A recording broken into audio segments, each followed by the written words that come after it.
All right, Alexander, let's do an update on Armenia, Azerbaijan, Nagorno-Karabakh, and the news that there is an end to this conflict. That's how it looks, a capitulation of the authorities in Nagorno-Karabakh, you could say by extension Armenia. And they're negotiating now to decide, I guess, how Azerbaijan is going to administer this territory. I guess that's where we're heading towards. Pashinyan, and just real quick, Pashinyan, there are people out on the street that want him to step down. Committees are being formed, but he's saying no. Absolutely, yeah. I mean, that is exactly, I think you summed it up. I mean, there's a meeting apparently going to happen between a group of representatives from Nagorno-Karabakh and no less a person than Aliyev himself, the president of Azerbaijan, but he's going to negotiate with them as the victor. There was an announcement yesterday that there'd been a ceasefire and that it had been brokered by the Russian peacekeepers. But it wasn't a ceasefire. It was an unconditional surrender. I mean, that is what it was. The representatives, the authorities in Nagorno-Karabakh, they were cut off by Armenia. The Pashinyan government said that it would not come to Nagorno-Karabakh's defense. That meant that Nagorno-Karabakh has no prospect of success by itself against the Azeri army. So they went to the Russian mediators. The Russian mediators conveyed to the Azeri authorities the fact that they were capitulating, and that's what's happened. What is being negotiated with Aliyev is the terms of Nagorno-Karabakh's surrender. And Aliyev, who is an extremely clever man, I think we have to say this about him. I mean, he's played his cards here with extreme skill. What Aliyev might do is he might give all kinds of promises of autonomy and protection of cultural rights and things of that kind. But I think the Armenian people in Nagorno-Karabakh probably will not trust those promises and whatever agreements are reached. And I think they'd be wise not to. And I suspect most of them will leave. And this region, which has been populated by Armenians apparently for centuries, I think it will soon be completely absorbed into Azerbaijan. And that will be the end of the conflict. And unfortunately, and I say that with sorrow, the end of the presence of the Armenians there. Right. So Pashinyan got what he was working towards, which is he's removed in his mind, he's removed the obstacle towards getting Armenia into the security umbrella, under the security umbrella of the European Union and NATO. But it's not going to quite work out the way Pashinyan is envisioning it, correct? Absolutely, because, of course, again, this is a region where the United States and NATO and the EU would have great difficulty extending their power. I mean, you only have to look at the map to see that. I mean, there is no easy access for NATO into this region. That became obvious during the 2008 Georgia crisis, when Georgia was also trying to join NATO and the EU under Saakashvili's leadership, got entangled in a conflict with Russia and found that it was entirely on its own. Because in this region, the Russians are dominant, and of course there are the other two great powers, Iran and Turkey. Turkey is always going to be, at some level, hostile to Armenia. I think that is one thing that is set in stone, at least for our lifetimes. Iran is friendly to Armenia and has been so historically, but it will be adamantly opposed to any relationship between Armenia and NATO and the EU and, of course, the United States. In fact, they are warning Armenia against it. Because obviously, from the Armenian point of view, from the Iranian point of view, having Armenia in the Euro-Atlantic institutions creates a threat to Iran's northern flank. So they will oppose that.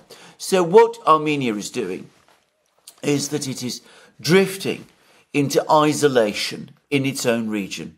And this, despite the fact that, as I said, the Turkey will remain hostile, and Azerbaijan continues to have other potential territorial claims against Armenia, which continue over places like Nakhichevan.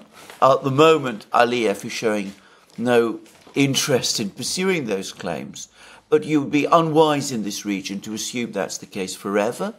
And of course, if Armenia sacrifices its historic alliances with its historic friends, the Russians and the Iranians, then it could again find itself in a situation of conflict with Azerbaijan. The Russians and the Iranians would be unwilling to come to its rescue in that case if it was aligned with the United States, and the United States cannot come to its rescue because it has no real ability to project power into this region. I mean, how was Pashinyan thinking this was going to go down? You've explained the situation from a geopolitical at a geopolitical level, but Pashinyan must know this. He must have had advisors telling him this. Why did he push forward with this strategy? Well, Russia is the one player in this region who can guarantee Armenia's safety, security, and sovereignty. Yes. Well, why is he trying to isolate Armenia in this way? Does he really think that France and the United States, that's what we're talking about, France and the United States, does he really think that they're going to be the ones to just move into this region and everything's going to be okay? And Iran is not going to say anything. Turkey is not going to say anything. Russia's just going to leave it be. I think that's exactly what he thinks. And he's not the first person to think that. Look at the Ukrainians. Look at the Georgians. Look at so many people around the world.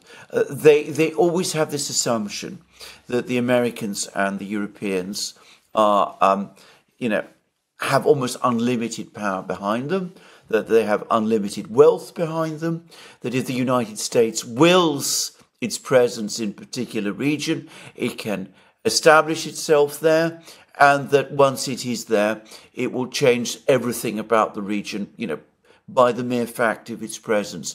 Saakashvili made that calculation in Georgia. The Ukrainian leadership made that calculation also.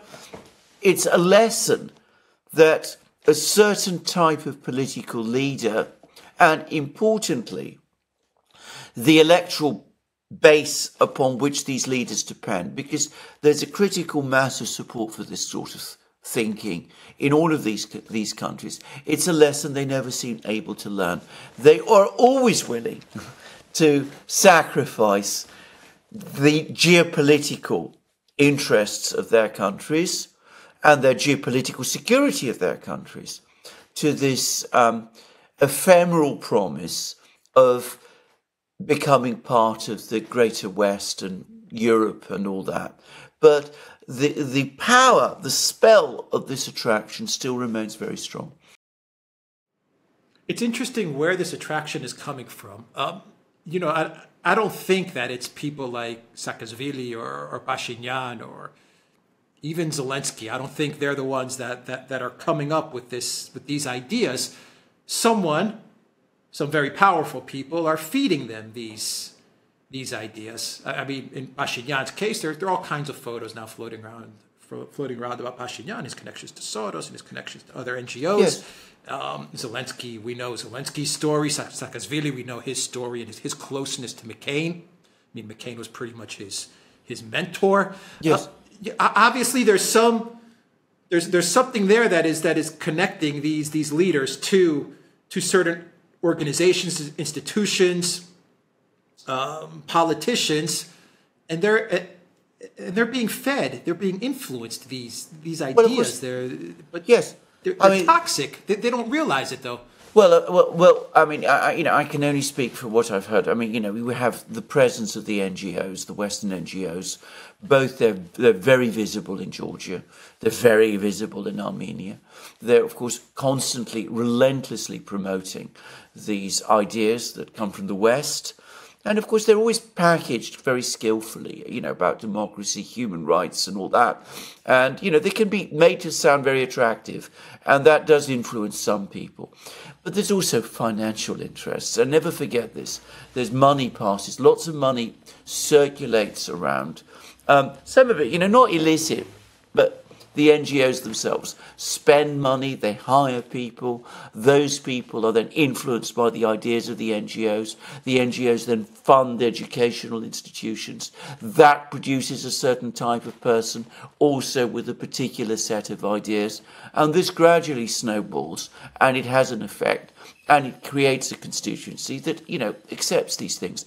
I've encountered it. I've encountered it with people from Eastern Europe who have been through some of these institutions and some of these schools, and I find them almost impossible to reason with and argue with because they've become so completely, they've accepted so completely this particular sort of outlook. And, of course, that exists in Georgia. It exists to some extent in Armenia. The other thing they're very skilled at is gaining control of the media in these countries, and the media also is very skilled at promoting certain stories and planting them and encouraging people to develop a certain outlook. And last but not least, and I have to say this, and I do this with some regret, there is the effect of the diasporas. The Ukrainian diaspora in Canada, the Armenian diaspora in the United States, the Armenian diaspora in France as well, the Georgian diaspora in some of these places. These people are often very wealthy. Some of the people there are very wealthy. They're also able to provide an awful lot of funding. They tend to be very loyal and very, committed to their own countries, the countries where they live in, the United States, Canada, France, understandably enough. But of course, that predisposes them when they come to countries like Armenia or Georgia or Ukraine to support people in Georgia, Armenia and Ukraine who are going to be inclined to pivot their countries towards the West. And one of the problems with diasporas, and I have to say this, and we both encounter this, I think, as Greeks, because Greece also has this issue, is that the diasporas don't always understand very well the issues that exist in, their own historic homelands. They're not always very connected to their historic homelands, and they don't fully understand that things in these homelands are not necessarily the way they look from the perspective of, say, New York or Los Angeles or San Francisco. That, that this is an inadequate lens, and that the ideas that the diasporas have for the development of those countries is not necessarily the best solutions for those countries. Yeah, well said.